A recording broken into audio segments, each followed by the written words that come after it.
Nuestro grupo va a tratar sobre el tema el Círculo de Viena y el positivismo lógico. Mi nombre es Emily Gavilanes. Empezaremos tratando los preliminares históricos para de cierta manera ubicarnos temporalmente. Para no ir muy lejos en la historia, basta hablar sobre algunas de las principales corrientes filosóficas del siglo XIX que antecedieron a la formación del Círculo de Viena, también llamado positivismo lógico. En el siglo XIX fue un gran escenario del debate entre el discurso ambiguo y el discurso exacto, entre el dogma y la crítica, lo metafísico y lo físico, en fin, la especulación y la ciencia. Es aquí donde surgen otras dos grandes interpretaciones del conocimiento científico. Una defiende la validez del conocimiento en los mecanismos de la razón y se la denomina racionalismo. Y otra sitúa esa validez en los datos de los sentimientos y de la experiencia. A esta se la denomina empirismo. Estudiaremos cada una por separado. Primero, el racionalismo. La interpretación racionalista del conocimiento científico se ve asociada comúnmente al método deductivo del descubrimiento y la comprobación. En este enfoque se destacan varios filósofos y científicos de la época helenista, más centrado en lo clásico, que conjugaron la filosofía con la lógica y la matemática. Entre ellos está Platón, Aristóteles y muchos más. Aquí tenemos algunas características importantes sobre el racionalismo. Conocer es dar razones, es decir, se basa específicamente en todo lo que es científico. El mundo es por entero racional, de ahí viene su nombre, lo real de las cosas es su forma. El modelo de conocimiento son las matemáticas, pues como ya lo vimos, filósofos muy basados en lo racional, usan la lógica y la matemática. Las verdades fundamentales lo son por evidencia lógica, es imposible negarlas. Se demuestra por el método deductivo de tal manera que es imposible, no se puede negar, está demostrado y así se queda. Las ideas y verdades son innatas, exactamente lo mismo. La forma de conectar verdades y aumentar el conocimiento es la deducción según reglas lógicas y el conocimiento es a priori, término que estudiaremos un poquito más adelante. Por otra parte tenemos la segunda interpretación, la empirista, privilegiada por el método inductivo. El empirismo fue desarrollado principalmente por los filósofos ingleses Locke, Berkeley, Hume y J.S. Mill. El empirismo surgió como una reacción al racionalismo, es decir, surgió en respuesta a, como para seguirle la contra. El empirismo, conocer es contrastar con datos, se basa un poco más en lo físico, en lo, como dice, lo inductivo. El mundo es por entero captable por los sentidos, lo real de las cosas es su materia. Los sentidos lo son todo aquí. Modelo de conocimiento, la ciencia experimental. En base a los experimentos se van dando diferentes fundamentos. De aquí es como el ensayo-error. Las verdades fundamentales lo son porque se imponen a mis sentidos. Las ideas y verdades son por aprendizaje o experiencia. Es un término bastante usado dentro del empirismo, la experiencia. La forma de conectar verdades y aumentar el conocimiento es la asociación, la abstracción y la inducción según hábitos psicológicos. Y el conocimiento es posteriori. Empezamos con el concepto a priori, estudiado desde un lado racionalista y empirista. Las discusiones entre los racionalistas y empiristas tuvieron al menos dos importantes temas relacionados con los conceptos a priori y los enunciados a priori. Empezaremos con los conceptos a priori. Dentro del lado racional, los conceptos a priori son ideas que, según se afirma, no se derivan de la experiencia, sino que son producidas independientemente por la razón o el intelecto. Un ejemplo claro, el juez no debe juzgar en el caso a priori hasta no conocer la causa. Es decir, el juez debe basarse en reglas, en cosas teóricas, para dar su veredicto. No puede juzgar por lo que él siente o lo que él sabe dentro de su manera personal de pensar. Por otro lado, visto desde el lado empírico, los empiristas argumentan que o bien los conceptos a priori pueden ser analizados o descompuestos en una combinación de conceptos más simple que se deriva básicamente de la experiencia. Aquí el ejemplo. Sin conocer a las personas no se debe de juzgar a priori. Entonces, en este caso tenemos que al juzgar tú te basas en cosas un poco más experimentales, cosas que dentro de tu vida ya has pasado, más no en nada reglamentario, algo que todos deben seguir sí o sí. Dentro de los enunciados a priori, de igual manera se lo estudia desde el punto de vista racional y empirista. Los racionalistas mantienen que algunos enunciados a priori son sintéticos. Esto es que nos dicen algo acerca de la naturaleza o del mundo en sí. Un ejemplo, todo efecto tiene una causa. Esto es bastante visto dentro del ámbito de la física. Toda acción tiene su reacción. Entonces es bastante racionalista.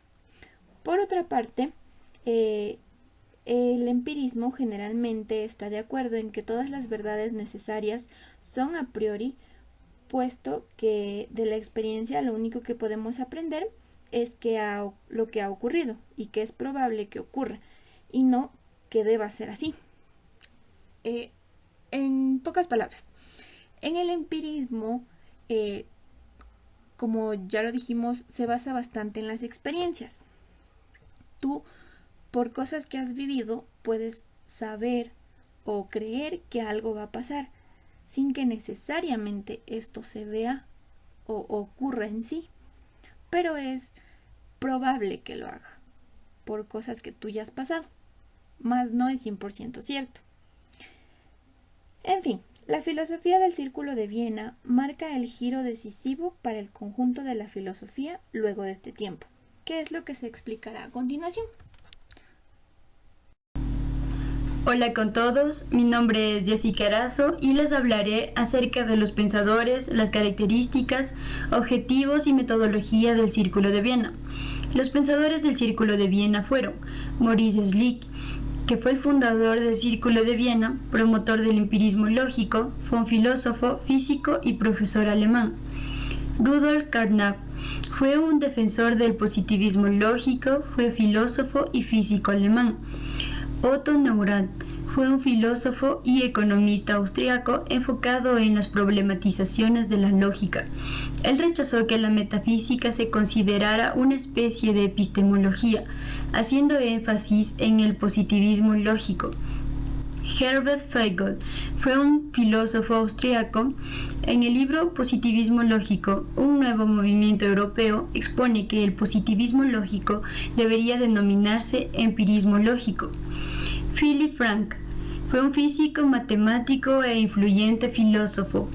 Friedrich Waismann fue un matemático, filósofo y físico austriaco, un teórico importante del empirismo lógico. Hans Hahn fue un matemático austriaco que se interesó en la filosofía y fue miembro de un grupo de discusión acerca del neopositivismo de Mach. Hans Reichenbach fue un físico, filósofo y lógico. Hizo contribuciones a las interpretaciones filosóficas de la relatividad. Olga Hahn Neurath fue una matemática y filósofa austriaca y hermana del matemático Hans Hahn. Kurt Gödel fue un lógico, matemático y filósofo austriaco. Él intentó emplear la lógica y la teoría de conjuntos para comprender los fundamentos de la matemática. Alfred Jules Ayer fue un pedagogo y filósofo británico, promotor del positivismo lógico y divulgador. Charles William Morris fue un filósofo y semiótico estadounidense. Felix Kauffmann era un filósofo de leyes austriaco-estadounidense. Escribió los fundamentos de la matemática. Viktor Krapp fue un filósofo y bibliotecario austriaco. Él escribió sobre un empirismo no sensualista con una estructura hipotético-deductiva. Otto Wenninger fue un filósofo austriaco que publicó el libro Sexo y Carácter, pero fue triste porque vivió poco tiempo y se suicidó a los 23 años. Karl Hempel fue un filósofo empirista, lógico y epistemólogo. Su última obra fue Fundamentos de la formación de conceptos en ciencia empírica. Rose Rand fue una lógica y filósofa austriaco-norteamericana. Enfrentó grandes dificultades en la pre-Segunda Guerra Mundial. Estaba desempleada y aparte era judía. Pero luego su situación mejoró gracias a Karl Popper, quien la ayudó a conseguir una subvención para una investigación.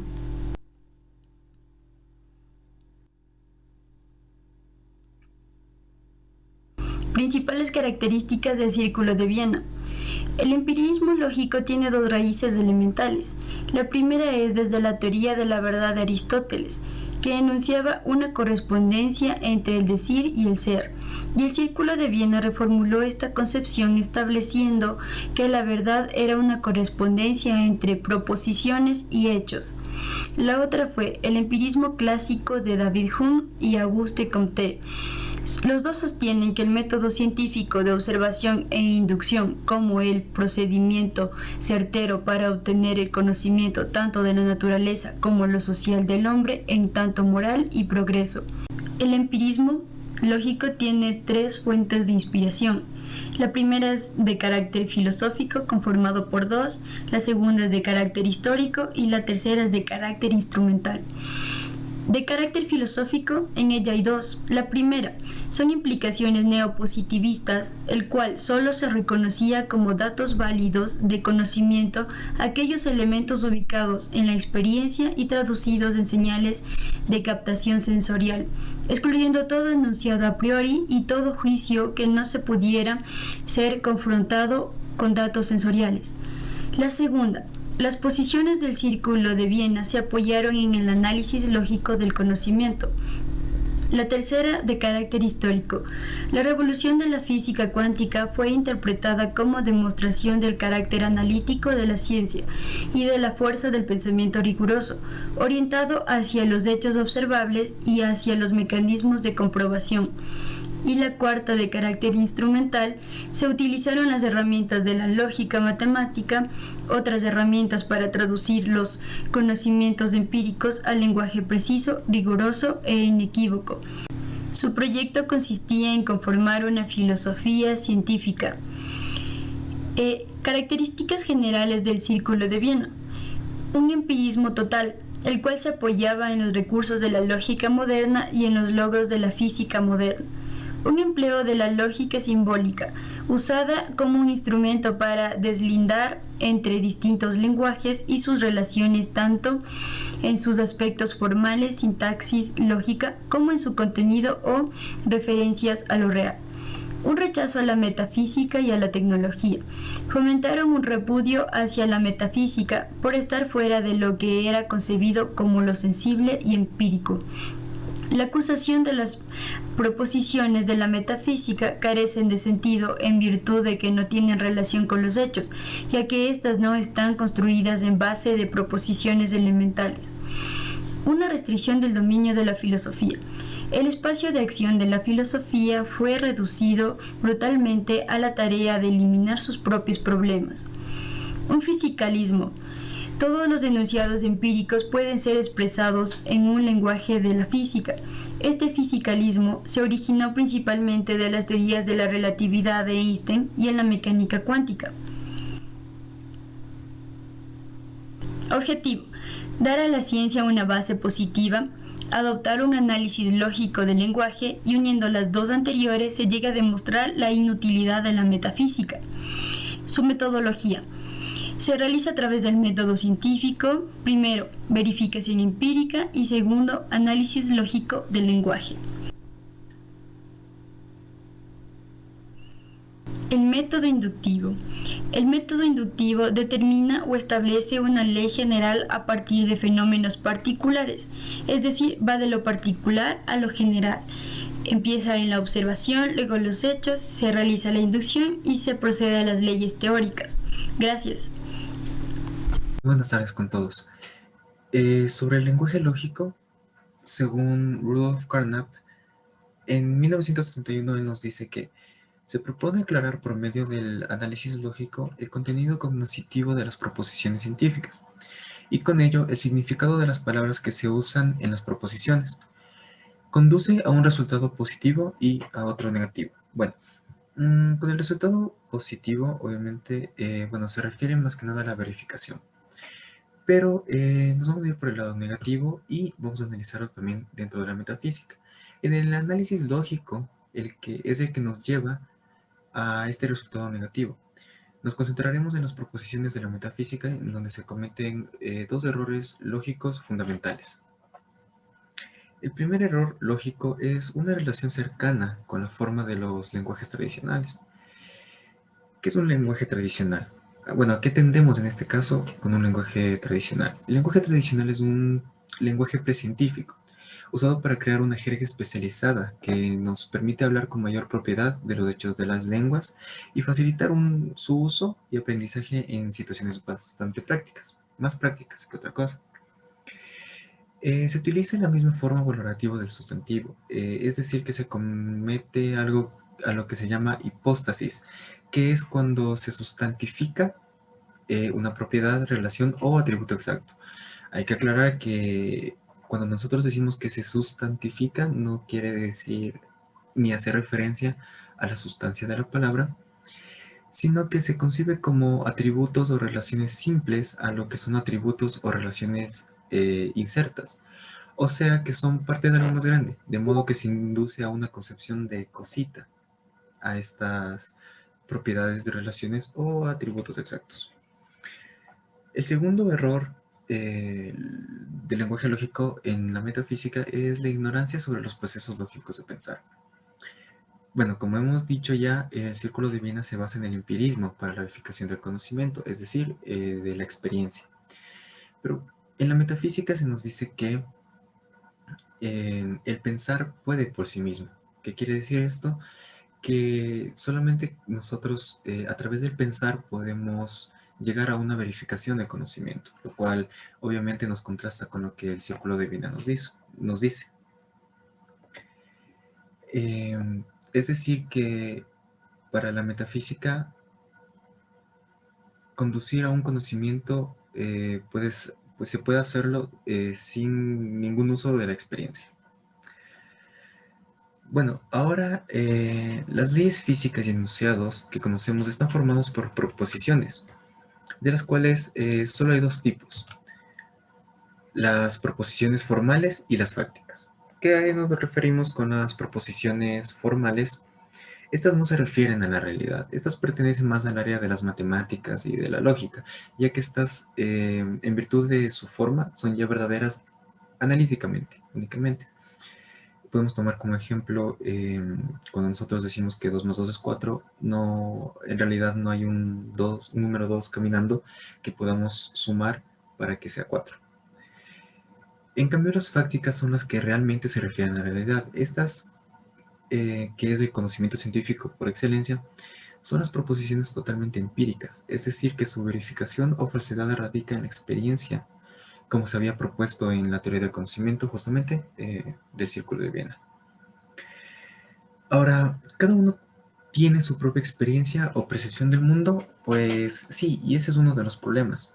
Entonces podemos decir que hay un problema también con el empirismo, ya que si nosotros queremos basar la verificación del conocimiento en las experiencias, cada uno tiene su propia experiencia, por decirlo así. Entonces, el hecho es que nosotros podemos verificar o comunicar un conjunto de elementos del mundo para los cuales se asemeja para cada individuo. Por ejemplo, podemos decir que el cielo es azul, y si alguien en algún momento nos dice que vio que el cielo era gris o de color naranja, podemos afirmar que esa misma persona en algún momento vio o verá que el cielo es azul. Lo importante aquí es estructuralizar el mundo de modo que éste sea lo suficientemente semejante para podernos fiar de la información que otra persona nos da. Es así como nosotros podemos llegar a un lenguaje común dentro de la cotidianidad. Ahora, dentro del principio de verificabilidad, el Círculo de Viena propone que una proposición solo tiene significado si en un principio puede ser verdadera o falsa bajo las reglas de la lógica o a través de la experiencia sensible. Como habíamos ya mencionado antes, existen las proposiciones fácticas, que son las que aquí se relacionan. Estas proposiciones tendrían significado si la experiencia sensible basta para decir su verdad. Es la única forma de poder verificarlo. Y también nos dice que el criterio de significado y el método de verificación tienen un isomorfismo, o sea que tienen una relación muy atenuante. Esto es obvio, ya que se relaciona dado que si una proposición puede ser verificada únicamente por la experiencia, pues se envuelven estos dos, este método y este criterio. Pero, bueno, según el Círculo de Viena también hay algunas dificultades dentro de este principio de verificabilidad. Una de estas dificultades es una proposición analítica sería inferible a partir de un conjunto finito de oraciones cualquiera. En otras palabras, según las palabras de Urmson, las expresiones y fórmulas de la lógica y de la matemática no han de verificarse por ser analíticas. Obviamente aquí nos referimos a las proposiciones formales que habíamos mencionado anteriormente.